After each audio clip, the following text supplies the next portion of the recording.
dikeluarkan maklumat pemerintahan Soekarno tanggal 31 Agustus 1945 yang menetapkan bahwa mulai 1 September bendera nasional Sang Merah Putih dikibarkan terus di seluruh wilayah Indonesia.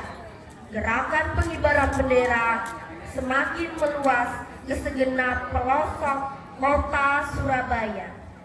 Namun, pada malam hari tanggal 19 September 1945, sekelompok orang Belanda di bawah pimpinan Ploegman mengibarkan bendera Belanda merah, putih, biru tanpa persetujuan pemerintah Indonesia daerah Surabaya di tiang tingkat teratas Hotel Yamato.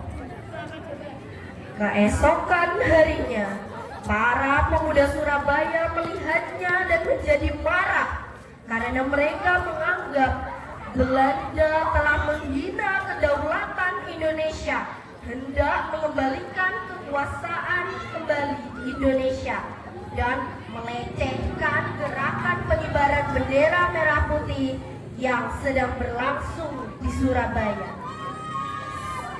Setelah mengumpulnya massa tersebut, Sudirman yang merupakan residen daerah Surabaya pemerintah Indonesia datang melewati kerumunan massa lalu masuk ke Hotel Yamato dikawal Sidik dan Haryono. Ia berunding dengan Ploegman serta kawan-kawannya meminta agar bendera Belanda segera diturunkan. Ploegman menolak untuk menurunkan bendera Belanda dan menolak untuk mengakui kedaulatan Indonesia.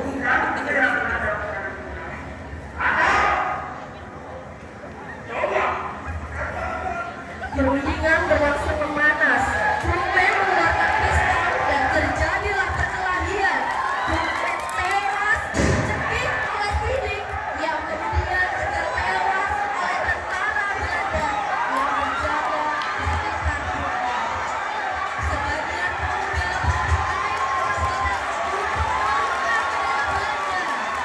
merobek bagian birunya dan menurunkan yang bendera, lalu disambut dengan petikan merdeka. Merdeka!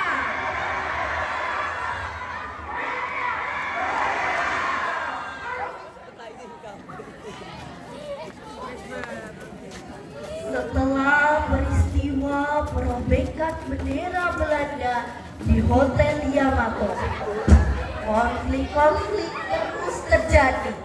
Hal ini semakin diperparah dengan kedatangan pasukan sekutu yang ditunggangi oleh Micha pada 25 Oktober 1945.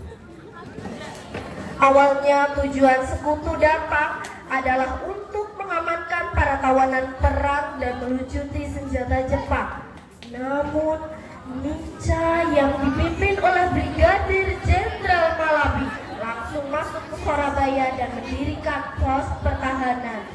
Lebih lanjut, pada 27 Oktober, pasukan sekutu juga mendominasi tentara Inggris, menyerbu penjara dan membebaskan tawanan perang yang ditahan oleh Indonesia.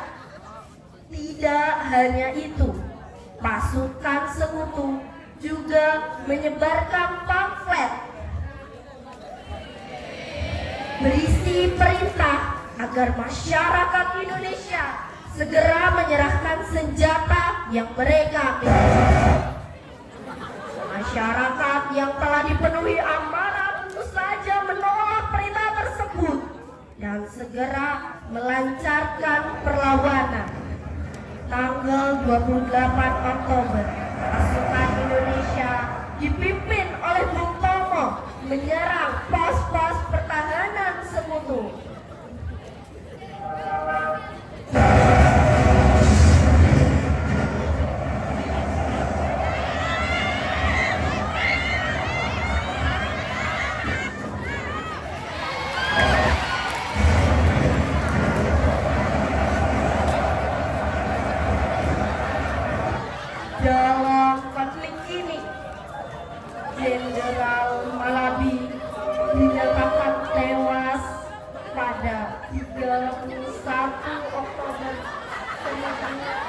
1945.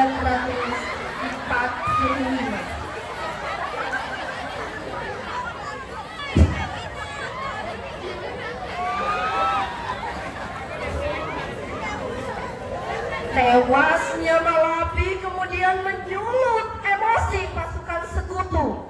Mengganti Malabi, Mayor Jenderal Mansur lantas mengeluarkan ultimatum 10 November 1945.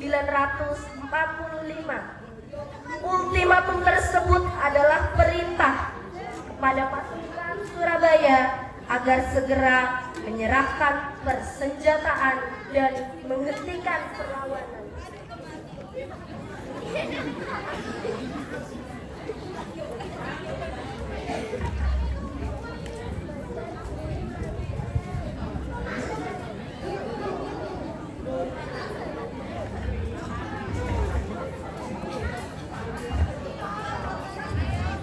Jenderal Mansur lantas mengeluarkan ultimatum 10 November kepada pasukan Surabaya agar menghentikan perlawanan dan menyerahkan persenjataan.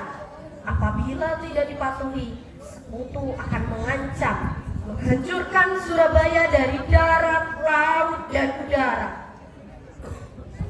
Bung Tomo dengan segala upaya menyerukan kepada arek-arek Surabaya dimanapun mereka berada untuk pulang ke kota kelahiran.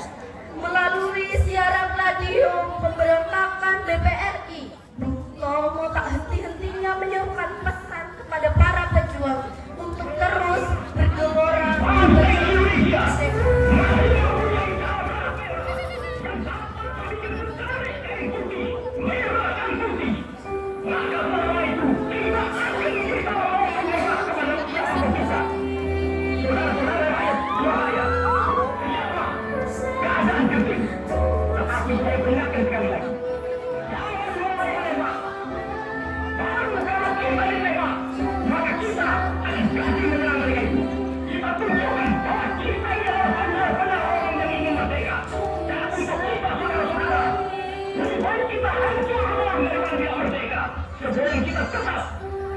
merdeka atau mati. Kalau kita yakin saudara-saudara, pada akhirnya pastilah kemenangan akan jatuh ke tangan kita. Sebab Allah selalu berada di pihak yang benar. Percaya saudara-saudara, Tuhan akan melindungi kita sekalian.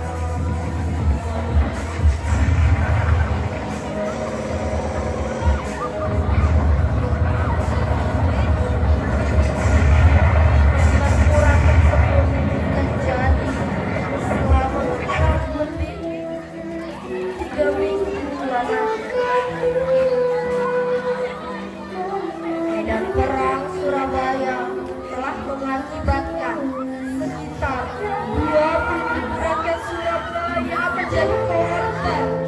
Sebagian besar adalah warga sipil.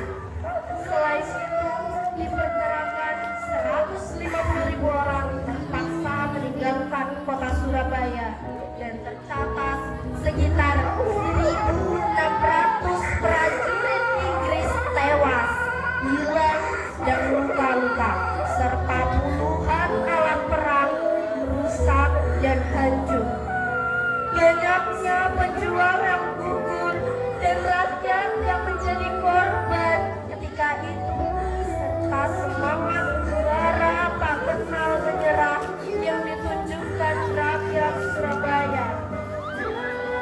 Pertempuran ini kemudian mendapat julukan neraka. Kemudian disebabnya tidaklah sedikit membuat Inggris rasa terpanggang di